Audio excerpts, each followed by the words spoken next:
If anyone told me I would be in Korea in the name of schooling, fall in love the most handsome K-pop idol, I would tell them, it's a big lie. But here I am, in South Korea High, already crushing on Minju, a member of the SK boy group, the most handsome in school, in K-pop, super talented and clever. What led me to South Korea was because of my dream to become a K-pop idol. But like they say, not all dreams are smooth and life can give you the unexpected surprises. That's my case. And this is how it all started. My name is Anna, from Nigeria, 18 years old. From a young age, I have always dreamed of being a K-pop idol. Being a black made me doubt myself, not until I got to know Black Swan, a K-pop girl group with members from different ethnicity. That gave the courage to want to rise up for my dream, and somehow, I got a scholarship to study in South Korea High, a prestigious school in Seoul. The day I stepped my feet into the school, all eyes were on me as I was the only and first black to enter the school. I could hear whispers upon whispers as I walked to the class one was assigned to. I entered and did the normal greeting. I never expected the students to clap the moment I introduced myself. I decided to sit next to a girl who was brown. The only brown in class, and that was how I became friends with Kulfi, the pretty Indian lady who also dreamed of being a K-pop idol. Soon we became tight friends, almost inseparable. I also became friends with other students but not as close as I was with Kulfi. But as they say, even if everyone like you, there are still some who hates you with all their heart. Ever since I met him, Minju, the guy who gets every single lady to crush on him, as handsome as the stars, as proud as a peacock, as hardworking as a farmer, because of him, I successfully earned powerful enemies.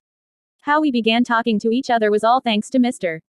Lee, the mathematics teacher who forced me to tutor him. At first, I hated the fact because he was proud, a proud handsome bastard, but I got no choice but to tutor him.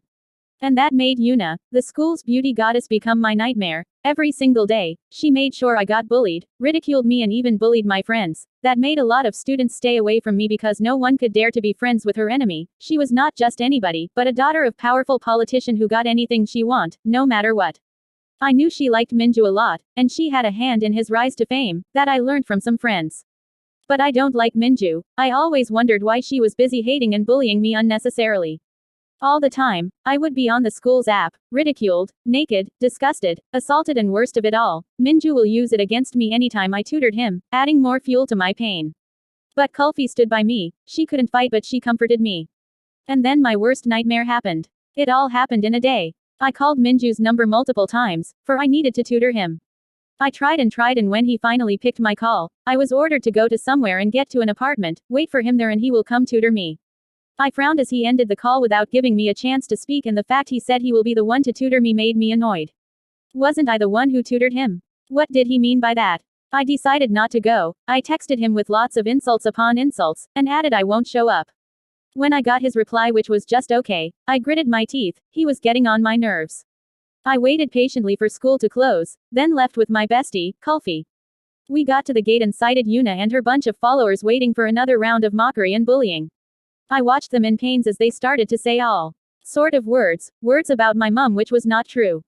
They said my mum was a hoe who slept with so many men before having me, and the fact she died giving birth to me was the best punishment nature gave her. Truth be told, my mum was touched by men, but those men were her uncles, father and brothers who messed with her as she was the only girl in the family. It got to a point, she had to abort, till she had me and decided not to. She had escaped and married my current dad who took her in, despite her case and life story, and that was how I got to be in existence. But this bitch, she was twisting it. I watched her say more hurtful words. Tears filled my eyes. Kulfi held my right hand, and when the throwing of eggs at us was done, they finally left, successfully taking a video of us to shame us on the school internet. I and Kulfi had to go back into the school building, wash ourselves, change to the clothes we brought to school for emergency, and walked out of the school in silent. We boarded a bus heading home. We were both tired of Yuna's bullying, but who could stand up to her? Us. We will be dead even before we started. As the bus stopped for passengers to get off and some to get in, my eyes notices on the billboard showing an audition, a show for the next generation of K-pop idols, and it's calling for only girls of different nationality. That was an opportunity, an almost dream come true. I was so happy and whispered it to Kulfi, who forgot all about Yuna's bullying and leapt with joy happily. We got to our destination and walked together to a crossroad after promising to both apply for the audition after school the next day. I watched Kulfi head for her street and I headed for mine. I got to the building and entered, boarded the elevator heading to my apartment, but as soon as it got to the 5th floor, the elevator stopped. I panicked in fear as I guessed the elevator had broken, but got lucky when the door malfunctioned. I had to count the seconds before it opened and closed, for 5 times.